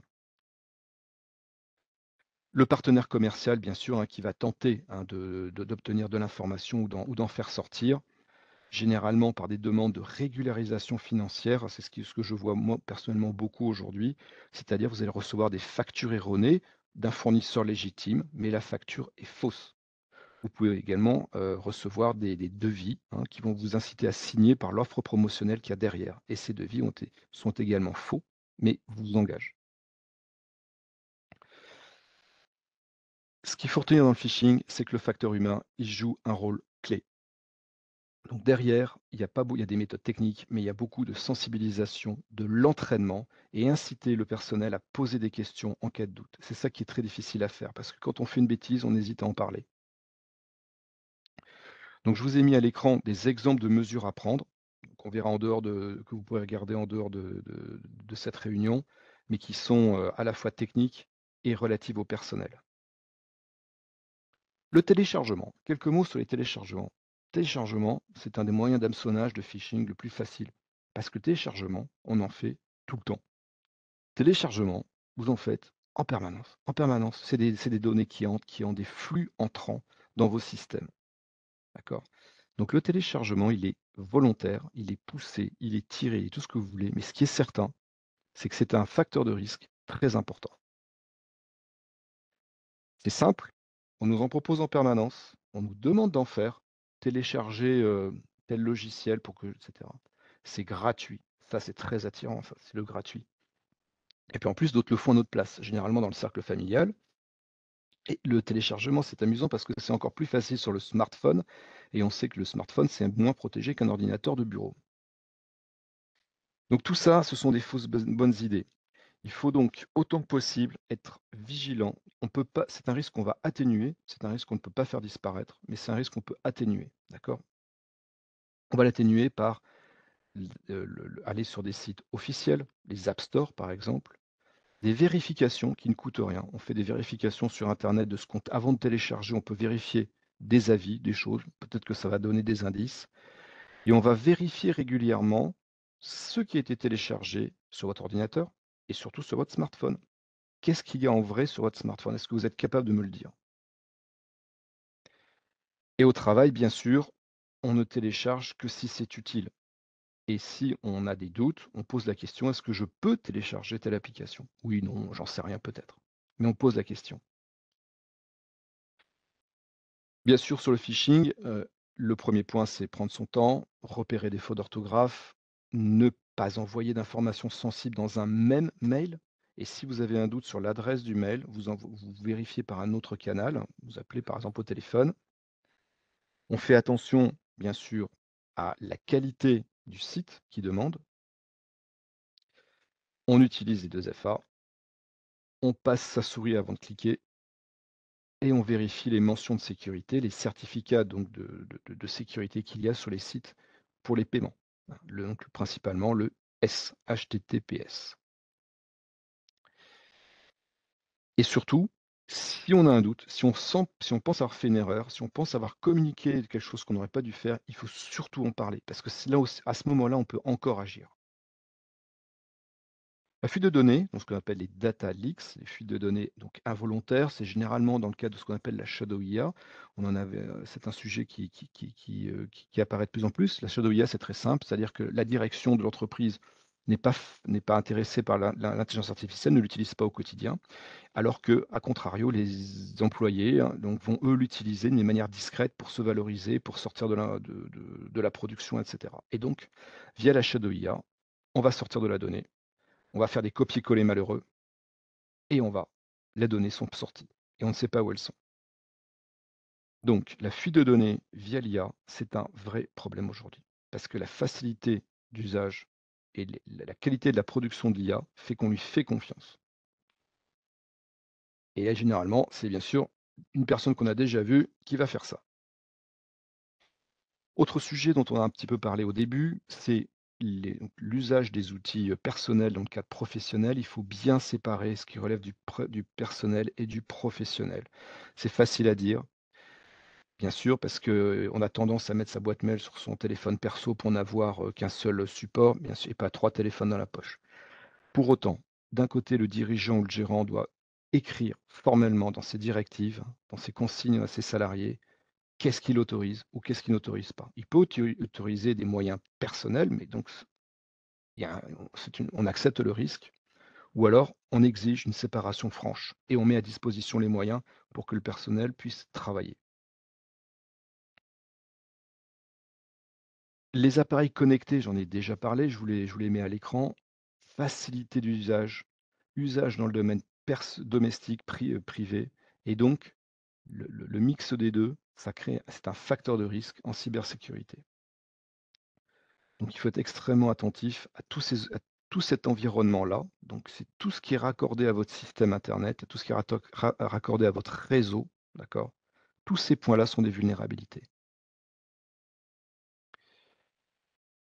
Pour rentrer dedans, je passe rapidement, hein, l'ensemble, c'est que c'est pour vous, ça sera comme pour un ordinateur, exactement les mêmes types de menaces et de modes d'attaque qui vont passer par ces IoT.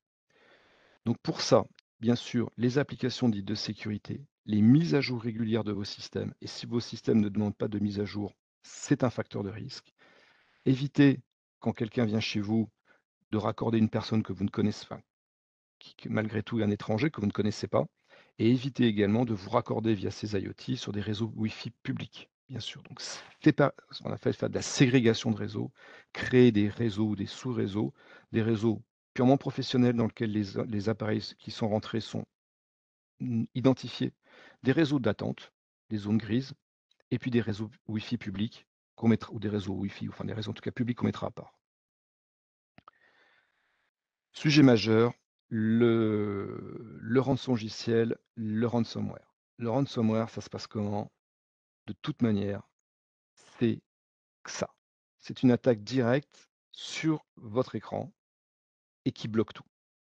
Donc c'est extrêmement agressif, à la différence d'une fuite de données qu'on ne voit pas. Et donc ça touche tout de suite l'humain et pas la technique. J'insiste dessus. Il joue en fait sur l'effet de sidération. Vous avez le sentiment d'une attaque personnelle et donc vous allez avoir un sentiment de culpabilité et ce sentiment de culpabilité va vous amener à prendre des décisions irraisonnées, erronées. D'accord? Vous allez avoir une pression, c'est très urgent. Si, vos données seront bloquées, définitivement si vous ne payez pas en moins d'une heure, ça va coûter très cher, ça on le sait et surtout il y a l'aspect de responsabilité.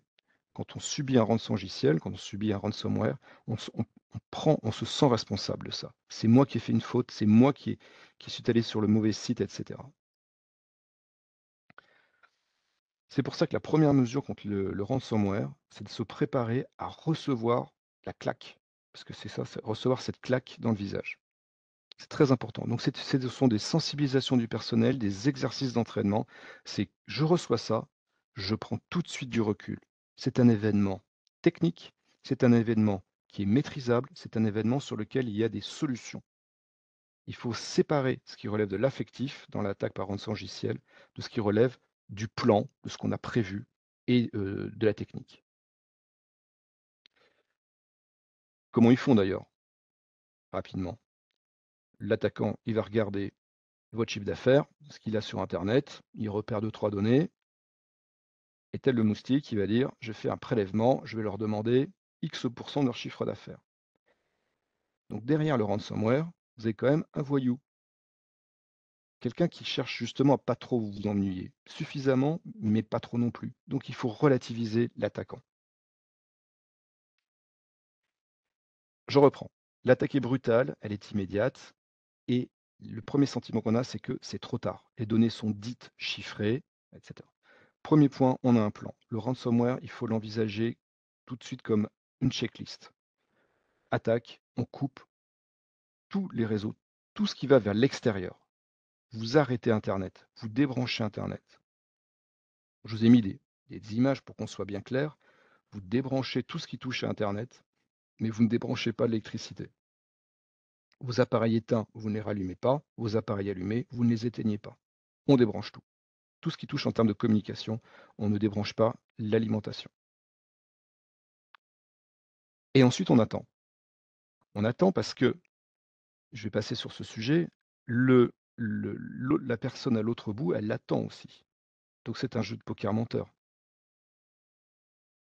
Le premier qui lâche a perdu. Si vous envoyez la demande de rançon, si vous contactez le hacker qui a derrière, vous avez perdu. Lui, il attend aussi. Et plus il attend, plus il sent que ça ne marche pas.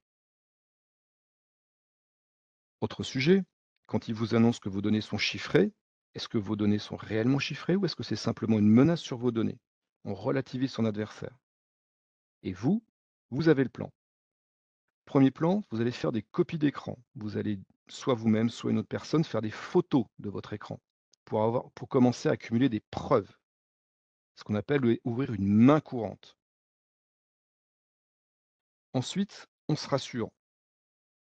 Si vous avez, si vous avez un système de sauvegarde de vos données, ce qu'on appelle des backups, il n'y a plus de problème. Vous avez la main sur l'attaquant. L'attaquant vous menace sur des données que vous avez de toute manière sauvegardées ailleurs. Donc, c'est les données qu'il a chiffrées n'ont plus de valeur. Donc, ce qu'on appelle les Disaster and Recovery Plan, en fait, les plans de retour à l'activité, en fait, reposent simplement sur des sauvegardes, des backups proprement réalisés, disponibles dans vos locaux ou ailleurs. C'est ça votre plan face au rançon logiciel. Voilà. Donc, ce que je veux dire, c'était dédramatiser surtout cette affaire parce que on arrive rapidement sur des actions irraisonnées quand on est victime de cette attaque. Et moi, le premier. Allez, on va attaquer sur les séparations entre le pro et le perso, l'activité familiale. Bien sûr, on est en famille, on est chez soi, l'ordinateur qu'on utilise ou les moyens qu'on partage sont également partagés avec des membres de la famille qui n'ont pas la même culture ou les mêmes idées sur la cybersécurité. L'activité pro, on la voit très bien en télétravail. Vous avez oublié d'emporter votre ordinateur chez vous, vous utilisez votre ordinateur perso ou votre téléphone perso pour vous connecter. Tout ça, c'est des facteurs de risque, on le sait très bien. Le principe, il est facile à dire et plus facile à mettre en œuvre, c'est que le niveau de sécurité de vos moyens personnels doit être au même niveau que vos moyens professionnels. Si sur vos moyens professionnels, vous avez des antivirus, des EDR, des XDR, et que vous n'avez pas la même chose sur vos moyens personnels, vous avez un gros facteur de risque. Parce que quand il y aura une connexion entre les deux, vous avez une faille de sécurité. Donc, je sais que c'est coûteux de monter la protection la cyberprotection des appareils personnels, parce que d'abord, il y en a beaucoup, parfois, il y a plusieurs ordinateurs dans un même foyer, et parce qu'on n'en mesure pas l'intérêt. Mais à partir du moment où il y aura un lien, une connexion entre votre système d'information professionnel et des moyens personnels, familiaux, vous avez un gros facteur de risque. Vous pouvez avoir un Windows 7 ou un Windows 10 Family non soutenu chez vous, alors que vous êtes en Windows 11 Pro au travail. Et c'est pas la même chose. Donc vous avez différents périphériques, les écrans, les imprimantes, tout ce qu'on peut mettre autour, la box internet perso, qui est également un point de vulnérabilité dans votre système, parce que derrière la box internet perso se pose la question du firewall. Le firewall, c'est un outil qui est l'interface entre un réseau et l'internet. Firewall est un élément majeur de sécurité, c'est la première donc dans les 3 lignes de défense, c'est la première ligne de défense. Donc on va continuer sur des sujets un petit peu plus concrets, j'espère. Sur la partie du système d'exploitation, votre OS, vous devez avoir un OS qui est soutenu par des mises à jour de sécurité. Les KB pour Microsoft, on en a vu rapidement tout à l'heure. Windows 10 s'arrête en théorie à compter de l'automne 2025. Donc soyez vigilants là-dessus, ça va nécessiter soit des montées de version sur Windows 11 et peut-être le changement de vos ordinateurs parce qu'ils ne supporteront pas Windows 11, soit l'abonnement au service étendu de Microsoft, qui va vous imposer de payer, les mises à jour. Mais soyez attentifs à votre OS, c'est un des premiers points à surveiller. Le deuxième point, on l'a vu, c'est les mises à jour. Donc j'insiste sur un point, faites des redémarrages réguliers chaque jour, des restarts de votre ordinateur. C'est un des bons moyens pour tirer les mises à jour dans votre ordinateur. N'attendez pas que l'ordinateur vous demande de les faire. Faites des redémarrages réguliers, au moins une fois par jour, de votre ordinateur. Bien sûr, vérifiez que votre suite de sécurité a été activée, et en particulier sur les outils partagés avec votre famille, que n'y ait pas quelqu'un qui en ait désactivé volontairement.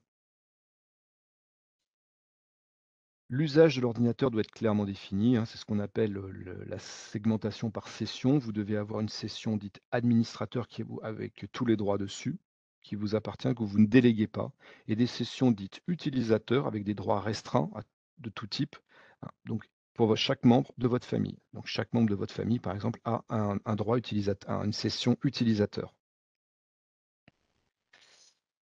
Je continue sur la connaissance des applications qu'on a téléchargées. Un téléchargement, on l'a vu, c'est un facteur de risque.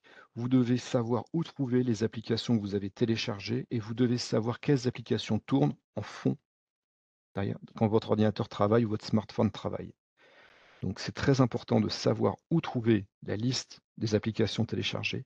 C'est également très important de savoir ce qui tourne en fond d'écran. D'accord? Donc là, je vous ai mis les exemples sur Windows. Et à partir de là, vous allez nettoyer ou pas vos applications. Encore une fois, vous vérifiez la qualité des mises à jour de sécurité de ces applications. Est-ce qu'elles sont connues et maîtrisées? Vous vérifiez lors du démarrage des ordinateurs très souvent, qu'est-ce qui démarre, quels sont les logiciels qui démarrent. Il y en a certains, il y a les applications qui n'ont pas lieu de démarrer au même moment que vous allumez l'ordinateur. La sauvegarde des données, c'est un point essentiel. On l'a vu, c'est la principale réponse aux attaques de demande de rançon. Mais ça, il faut le faire régulièrement. C'est pas une contrainte, c'est un mode de vie. Vous devez avoir des données sauvegardées ailleurs dans le réseau et vous devez avoir des données sauvegardées en dehors de votre réseau, typiquement sur un disque dur externe. L'autre point, bien sûr, on l'a vu tout à l'heure, le vol. Votre ordinateur ne peut être accessible que par effraction. Il faut qu'il y ait effraction physique, un bris de vitre pour pouvoir déclarer un sinistre, et effraction également logicielle, qui est des mots de passe qu'il protège. Sinon, vous n'êtes pas victime. Et ensuite, pensez lorsque vous vous séparez de vos moyens, le mieux, c'est un peu brutal, le mieux c'est de détruire le disque dur. Voilà. Il existe des méthodes d'effacement des disques. Le disque va être effacé 1 fois, 2 fois, 3 fois. Certains vont exiger d'aller jusqu'à 7 fois, et cetera. Donc c'est ce qu'on appelle les blanchiments de disques, mais ce sont des méthodes qui sont coûteuses. Quand vous vous séparez de votre matériel, on a tendance à se dire: «Je vais le donner», comme on donnerait des vêtements, mais pensez que l'usage de ce don ne sera pas le même que celui d'un vêtement. Il y a peut-être encore des données dessus, mal effacées, qui n'ont pas été vues, et cetera. La meilleure solution, c'est la destruction du disque. Je termine sur, les box. On a parlé tout à l'heure, donc, des accès internet, donc dans votre réseau professionnel, généralement, vous avez l'obligation de vous protéger par des firewalls physiques avec dessus des couches logicielles. Eh bien, voyez également quand vous êtes en télétravail ou quand vous utilisez des moyens personnels, le bon usage de votre box. J'ai pris l'exemple ici de la Fritzbox, qui est un très bon outil et qui est un très bon outil. Simplement, on le pose et dès que ça fonctionne, on regarde pas ce qu'il y a dedans. Or, en allant simplement sur le site de Fritzbox, vous voyez qu'il y a beaucoup de fonctionnalités de sécurité qui sont très intéressantes, en particulier des firewalls. Donc vous avez des firewalls sur votre ordinateur, dans vos ordinateurs, et vous avez ce firewall en entrée ou en sortie, de réseau, de votre réseau domestique. et vers Internet. Donc vérifiez bien que les fonctionnalités de firewall de la box sont activées. C'est une première ligne de défense pour vous. Voilà. 2 mots sur les amis. Donc vous êtes également entouré d'amis dans ce monde, de la cybercriminalité. Le premier, ce sont les amis réglementaires, hein. Ce sont les gens, qui vont vous aider avant. On a parlé tout à l'heure d'audit, hein, mais on peut, également, parler des mesures de notification d'incidents. Vous êtes parfois amené à rendre compte à des organismes étatiques.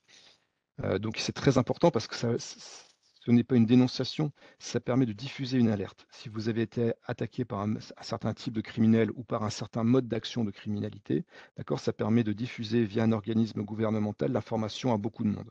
C'est ce qu'on appelle les CERT, les CERT. Ils vont diffuser cette information via des CVE, d'accord? Donc c'est très important. Et bien sûr, vous avez la police, on l'a vu, parce que ce qui est attaqué, hein, c'est, si je prends le cas de l'identité, hein, si je prends le cas du vol, si je prends le cas de l'effraction, ça relève, hein, de délit, hein, et au-delà.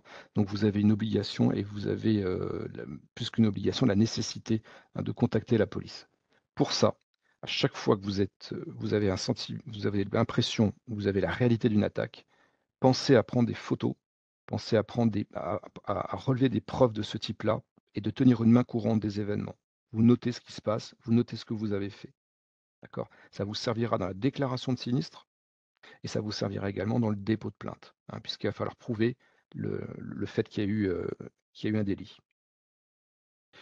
Voilà, on pourrait, pour terminer, aborder, beaucoup d'autres sujets comme, les plans de continuité d'activité, les plans de reprise d'activité. Donc ça, ce sont des sujets qui découlent, hein, de ce qu'on a vu aujourd'hui. On pourrait également aborder, la question du comportement humain. C'est comment modifier les comportements humains sans imposer des choses, mais que les individus, le personnel se sentent impliqués et motivés dans la cyberprotection. Et enfin, il y a un autre sujet que vous devez également avoir en tête, c'est la nécessité d'avoir un tableau de bord, hein, comme vous en avez pour vos ventes, comme vous en avez pour vos charges, comme vous en avez en comptabilité, mais un tableau de bord sur votre cyberprotection, c'est-à-dire la mesure de vos risques d'un côté et les mesures et les coûts que vous y consentez, de l'autre. Voilà, moi j'en ai terminé, j'ai conscience que c'était assez dense, hein, il y avait beaucoup d'informations. Pour répondre aux questions, moi je vous propose une rencontre en présentiel, hein, sur Luxembourg, jeudi, hein. Vous avez les éléments en bas de l'écran, hein, si vous souhaitez aller un petit peu plus loin, ou poser des questions un petit peu techniques. Voilà, j'en ai terminé, donc je rends la parole à la chambre des métiers. Merci, c'était vraiment très intéressant et très complet. Est-ce qu'il y a des questions maintenant en direct? Je profite également de mentionner qu'il y a le Luxembourg House of Cybersecurity qui a différentes entités, notamment déjà mentionné le NC3, mais ils ont également le Circle, ça s'appelle, qui est là en cas d'attaque, de vous aider dans les premières étapes et de vous guider, de vous aider euh, à sécuriser ou à prendre des premières initiatives. Et je vais également dans le mail que je vais partager par après aussi la présentation, nous allons partager les formations du DLH qui sont actuellement proposées. Comme ça, vous pouvez aussi faire d'autres formations ou si vous souhaitez continuer dans l'optique de la cybersécurité. A priori, il n'y a pas de questions, donc si ça reste comme ça. Moi, je pense qu'on a tout adressé. Je vous remercie pour la participation. Un grand merci à Monsieur Montan. Et puis, oui, on se voit sur un de nos autres événements ou soit si vous avez des questions sur les aides étatiques ou projet de digitalisation, n'hésitez pas à nous contacter. Merci. Merci, au revoir.